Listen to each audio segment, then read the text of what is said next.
민주당이 내홍을 겪으면서도 전신성형 수준의 물갈이를 하고 있는 가운데 국민의힘은 김건희 방탄공천을 하며 점점 대비가 드러나고 있습니다. 국민의힘이 컷오프 최소화, 경선 극대화 기조를 유지하면서 쌍특검에 발목 잡혔다는 보도가 하나둘씩 나오고 있습니다.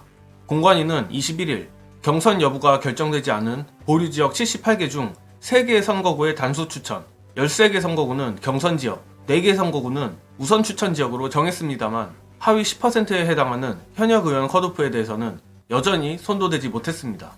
이처럼 국민의힘이 컷오프를 최대한 늦추고 경선 발표만 이어가는 것은 조만간 국회에서 재의결 예정인 쌍특검 표결에서 현역 의원들의 반란표가 나올 것을 우려한 것입니다. 네, 한마디로 윤두창 김건희 방탄을 위한 맹탕 공천이란 겁니다. 일단 이낙연이나 수박 등의 변수는 제외하고 이론적으로는 현재 국민의힘에서 최소 17명의 반란표가 나오면 쌍특검법이 통과될 수 있는 상황입니다.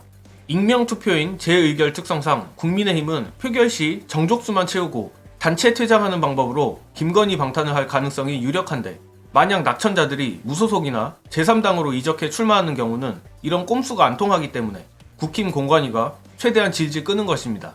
그럼에도 국민의힘의 시간 끌기는 도를 넘어도 한참 넘었는데 국힘 공관위는 하위 10% 컷오프뿐만 아니라 하위 10% 초과, 30% 이하 감산 대상자들에 대해서 사전 통보를 하지 않기로 하며 경선 등록 신청서를 접수할 때가 돼서야 통보하는 그야말로 개판 운영을 하고 있습니다. 더불어 시간이 갈수록 물갈이가 강하게 진행되는 민주당에 비해 가만히 있는 국민의힘이 점점 부각되며 언론들도 하나둘씩 국민의힘을 건드려보고 있는 상황인데 아주 꿀잼인 부분입니다.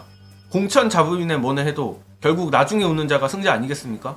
관련해서 이번 공천 시즌 후 결국엔 민주당이 웃게 될 이유 보시고 이어가겠습니다. 지금 공천 상황을 보면 아주 쉬운 1점짜리 문제는 열심히 풀고 배점이 높은 킬러 문항은 다 뒤로 밀어놓은 것이거든요. 그게 혹시 그 특검 표결 2위 할 요량인가요? 그러니까 지금 재고 있는 것 같아요. 2020년 4월 총선을 앞둔 당시 미래통합당 공천이요, 역대 최악의 공천이라고 다 평가를 받았습니다. 이 공천 결과를 아직까지는 그대로 끌고 가고 있어요. 나중에 다 터져 나오겠네. 근데 이게 그러면 잘하는 공천이냐? 그런 잘못된 공천을 바로잡는다는 차원에서는 물갈이를 해야 되는데 네. 욕먹기 싫고, 그리고 한동훈 위원장 입장에서는 내가 현역 의원 최대한 안 자르고 보듬어서 가져가면 이 현역 의원들 다 나의 지지 세력이 될 거고, 공천도 또 언론에서는 잡음 없이 잘한다는 평가를 받으니 그냥 최대한 살리고 가겠다 이건데, 네. 이거는 정치개혁의 의지는 아예 처음부터 없는 거예요. 네. 사실은. 반면 민주당의 경우 반개혁파들의 반발이 거센 만큼 그야말로 엄청난 물갈이를 하고 있는데, 이번 1차 경선에서 호남 지역 현역들의 무더기 탈락이 이를 명확히 보여주고 있습니다. 최근 호남에서 이재명의 망천이니 뭐니 언론이 열심히 가스라이팅 했지만 보기 좋게 그 주장들이 박살나버린 겁니다. 역시 민주화의 성지인 호남답게 180석으로도 아무것도 하지 못한 현역들에 대한 물갈이 열망이 강했고, 이번 경선에서 그 분노를 그대로 표출한 것 같습니다. 그리고 이때다 싶어 이낙연은 민주당에서 낙천될 반개혁파들을 주워먹는데 혈안이 돼 있지만 제 예상엔 성공하기 어렵다고 봅니다.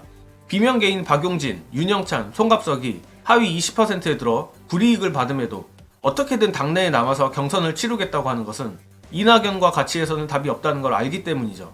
어제 오늘부터 해서 언론이 국민의힘 공천도 슬슬 건드려보고는 있지만 여전히 민주당에게 불리한 보도가 압도적인 것은 사실입니다. 하지만 지금 시끄러운 만큼 본격적인 선거운동 국면에 대해서는 민주당이 혁신공천을 해냈다고 평가받을 겁니다. 민주당이 끝까지 지금의 공천 기조를 유지해서 혁신공천을 완성하길 바라며, 끝으로 언론이 이악 물고 부정하는 이번 총선 밑바닥 민심에 대한 영상 공유드리며 저는 이만 물러가겠습니다.